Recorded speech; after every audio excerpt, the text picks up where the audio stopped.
تو عبداللہ بن زبیر نے یہ عظیم الشان کارنامہ سر انجام دیا کہ عبداللہ بن زبیر نے خانہ کعبہ کی عمارت کو منہدم کیا، پھر اس کا جو مین دروازہ تھا اس کو زمین کی سطح پہ لائے، اور پھر 2 دروازے رکھے، مشرقی سمت میں مغربی سمت میں، اور پھر یہ حتیم والا حصہ اندر کیا۔ پورے عالم اسلام میں تابعین تبع تابعین نے ان کے اس قدم کی بڑی تحسین کی، ان کے اس کارنامے کو تحسین کی نظروں سے دیکھا۔ عبداللہ بن زبیر کا عظیم الشان کارنامہ تھا، اور رہتی دنیا تک عبداللہ بن زبیر کے اس کارنامے کی پورے عالم اسلام میں تحسین ہونا تھی۔ لیکن بدقسمتی، بدبختی، عبداللہ بن زبیر رضی اللہ تعالی عنہ کو پھر عبد الملک بن مروان نے عبداللہ بن زبیر کو ناکام کرنے کے لیے اس امت کے ظالم، اس امت کے فرعون حجاج بن یوسف کو بھیجا۔ حجاج بن یوسف کو گورنر بنا کے بھیجا۔ وہ حجاج بن یوسف آیا، اس نے خانہ کعبہ کا، مکہ کا محاصرہ کیا۔ کئی روز تک، کئی ماہ تک محاصرہ ہوا۔ عبداللہ بن زبیر رضی اللہ تعالیٰ عنہما کو گرفتار کیا گیا۔ پھر انتہائی مظلومیت، بے کسی، بے بسی کے ساتھ عبداللہ بن زبیر کو شہید کیا گیا۔ کئی دن تک ان کی لاش کو سولی پہ لٹکائے رکھا۔ وہ تاریخ کا المناک واقعہ ہے۔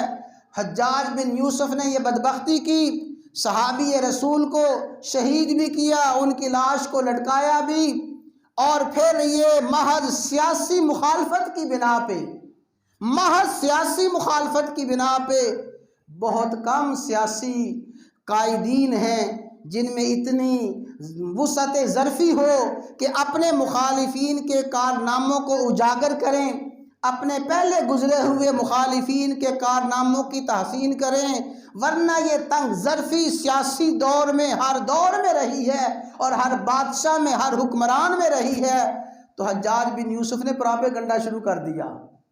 دیکھو لوگو، وہ خانہ کعبہ جو رسول اللہ صلی اللہ علیہ وسلم کے دور میں تھا، وہ خانہ کعبہ کی عمارت جو صدیق اکبر کے دور میں تھی، فاروق اعظم کے دور میں تھی، حضرت علی کے دور میں تھی، امیر معاویہ کے دور میں تھی، عبداللہ بن زبیر کو کیا حق پہنچتا تھا کہ عبداللہ بن زبیر اس میں رد و بدل کرتا؟ اس نے رد و بدل کیوں کیا ہے؟ حالانکہ اصل اس کی سیاسی مخالفت تھی۔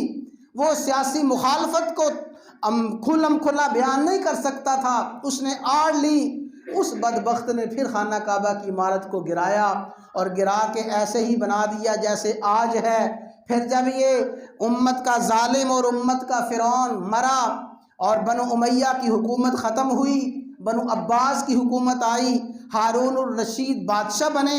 ہارون الرشید نے پھر اعلان کیا، لوگوں میں بیت اللہ کو ویسے ہی بناؤں گا جیسے بیت اللہ اساس ابراہیم پہ تھا، ابراہیم کی بنیادوں پہ تھا، جیسے رسول اللہ صلی اللہ علیہ وسلم کی خواہش تھی، جیسے عبداللہ بن زبیر نے کیا تھا۔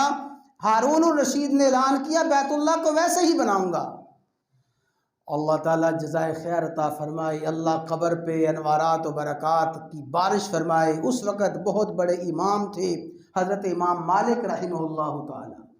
امام مالک رحمہ اللہ تعالیٰ نے اعلان فرمایا کہ میں اس وقت فتویٰ دیتا ہوں اور میں اعلان کرتا ہوں کہ بیت اللہ کی عمارت میں رد و بدل کرنا حرام ہے۔ بیت اللہ کی عمارت میں رد و بدل کرنا حرام ہے، کسی کو حق نہیں پہنچتا اب رد و بدل کرے۔ اور پھر فرمایا اس لیے میں فتویٰ دیتا ہوں یہ بیت اللہ نہ رہے گا، ملعب سلطان، یہ تو بادشاہوں کے لیے کھلونا بن کے رہ جائے۔